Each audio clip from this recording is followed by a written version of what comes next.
네, 글로벌 외신 센터입니다. 간밤에 나왔던 이슈들 외신 보도 통해서 함께 살펴보시죠. 첫 번째 기사 내용부터 보겠습니다. CNN 비즈니스 보도 내용이고요. US Consumer Confidence Improved in March. 네, 미국의 소비자 신뢰지수가 발표가 됐습니다. 어떠한 수치가 나왔는지부터 짚어드릴 텐데요. 이 미국의 3월 소비자 신뢰지수가 예상보다 크게 높은 수준을 나타냈습니다. 이 수치는 104.2로 반등하는 모습이 나타났는데요.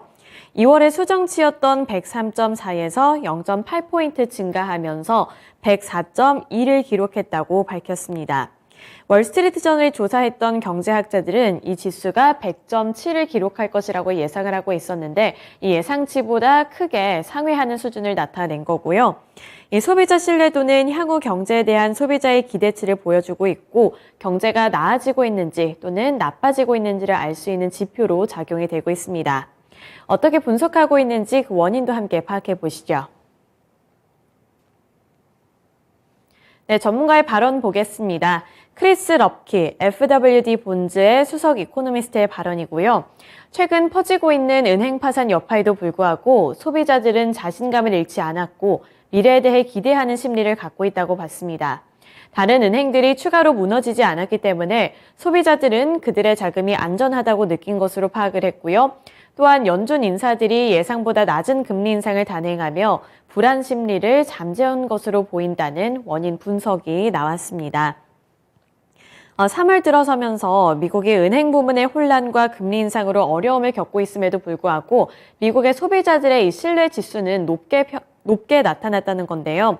따라서 미국의 소비자들은 앞으로의 경제 상황에 대해서 조금 더 낙관적으로 평가하고 있다는 부분을 짚어줬습니다. 이 소비자들의 설문조사 응답을 조금 더 자세하게 살펴보시죠. 이 안에서 앞으로의 지출에 대한 힌트도 함께 얻어볼 수 있었는데요. 그 다음 내용 함께 살펴보겠습니다. 네, 일자리가 풍부하다고 대답한 소비자들의 비율은 감소한 반면 일자리가 그렇게 많지 않다고 대답한 소비자들의 비율은 증가했습니다. 최근의 결과에서 소비자들은 향후 12개월 동안 인플레이션 기대치를 6.3%로 전망하고 있고 서비스 부문 지출을 줄일 계획이라고 밝혔는데요. 일자리에 대한 힌트도 얻어볼 수 있었습니다. 일자리가 그렇게 많지 않다고 느끼는 소비자들의 비율이 증가했다는 부분을 체크해 보셔야겠고요. 그 12개월 동안의 인플레이션 기대치도 6.3%로 전망하고 있다는 부분, 그리고 이 중에서 가장 중요했던 부분이 서비스 부문 지출을 줄일 계획이라고 밝혔다는 점이었습니다. 이 설문조사에서 비즈니스 및 리서치 그룹은 향후 6개월 동안의 서비스 산업 지출에 대한 새로운 질문을 던졌는데 여기에서 응답자들은 도박과 놀이공원, 박물관 방문, 여행, 영화 같은 활동에 덜 쓸 계획이라고 말을 했습니다. 이 서비스 부문은 인플레이션을 억제하기 위해 연준에서 가장 초점을 맞췄던 부분인 만큼 여기서 지출을 줄이겠다고 했다는 부분은 함께 염두에 주셔야겠고요. 작년 코로나 대유행에서 경제가 회복됨에 따라 소비자들은 소비를 상품에서 서비스로 옮겼다는 부분 함께 기억해 보셔야겠습니다. 이어서 두 번째 기사 내용 살펴보겠습니다. 마켓워치 보도 내용이고요. 마이크론 테크놀로지 second quarter results miss estimates on inventory levels. Earnings review.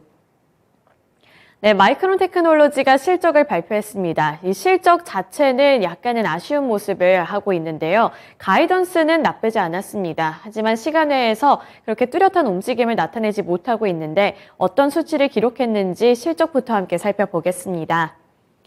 매출액의 경우에는 36억 9천만 달러를 기록했습니다. 예상치였던 37억 1천만 달러를 하회하는 수준을 나타냈고요. 조정 수익의 경우에도 1.91달러의 손실을 기록하면서 67센트 손실을 예상하고 있었던 이 예상치보다 더 많은 수준을 나타냈습니다. 순이익 같은 경우에는 예상치가 8억 5,320만 달러의 손실이었는데 이번에 발표된 수치는 23억 1천만 달러의 손실을 기록을 했습니다. 이 CEO의 산제인 마호트라는 도전적인 시장 환경에서 가이던스 범위 안에서의 매출을 달성했다고 밝히기도 했는데요. 이 실적 자체는 예상치를 하회하면서 좋지 않은 모습을 나타냈습니다. 하지만 회사 측에서는 전망에 대해서는 나쁘지 않은 전망을 제시했는데요. 고객사들의 재고가 개선이 되고 있고 업계 수급 균형이 점진적으로 개선될 것으로 전망한다며 장기적인 수요에는 확신이 있고 기술의 경쟁력 유지를 위해 신중하게 투자하고 있다고 설명했습니다. 또 이에 대해 로이터 통신과 주요 외신들은 AI 확장이 마이크론 수요 증대의 모멘텀이 될 것이라고 설명을 했습니다. 하지만 주가는 이러한 모멘텀 또는 기대감에 더 크게 작용을 하기보다는 성적 자체에 조금 더 초점을 맞추고 있다는 점도 함께 확인해 보시죠. 네, 넘어가서 세 번째 기사 내용 함께 살펴보겠습니다. 이번에는 유럽과 관련되어 있는 소식인데요. EU countries agree to extend voluntary 15% gas demand reduction target. 네, EU가 천연가스와 관련해서 또 한 번 업데이트된 소식을 전해오고 있습니다. 어떠한 내용인지 주요 코멘트부터 함께 보시죠. 유럽연합이 천연가스 사용을 나라별로 15%씩 자발적으로 감축하는 방안을 내년 3월까지 연장 시행하기로 합의했습니다. 다음 겨울 난방 수요 등에 대비하기 위한 것으로 풀이가 되고 있는데요. 이후에 27개국 에너지 장관들은 벨기에 브뤼셀에서 열린 회의를 통해 다음 겨울 난방 수요 등에 대비하기 위해 이러한 결정을 했다고 밝혔습니다. 이유는 러시아의 유럽행 가스 공급 감축 여파로 유럽 가스 가격이 요동치자 작년 8월부터 자발적으로 15%씩 사용량을 줄이는 방안에 합의를 해서 시행 중에 있는데요. 이달 말로 약속된 기간이 종료가 되지만 올겨울 평년보다 온화한 날씨 영향과 맞물리게 되면서 자발적 대책에도 효과를 보이면서 1년가량 더 유지하기로 합의를 한 겁니다. 네, 넘어가서 마지막 기사 내용 보겠습니다. 이번에도 유럽연합과 관련되어 있는 소식이고요. 로이터 통신 보도 내용입니다.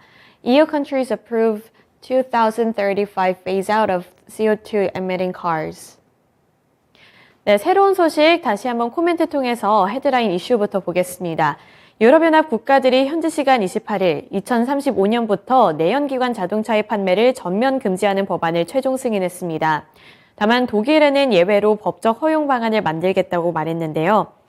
로이터 통신 보도 내용에 따르면 이날 EU 회원국의 에너지 장관들이 최종 승인한 이 법안은 모든 신차가 2035년부터는 이산화탄소 배출량이 제로여야 하고 2030년부터는 2021년 수준보다 이산화탄소 배출량을 55% 줄일 것을 요구하고 있습니다.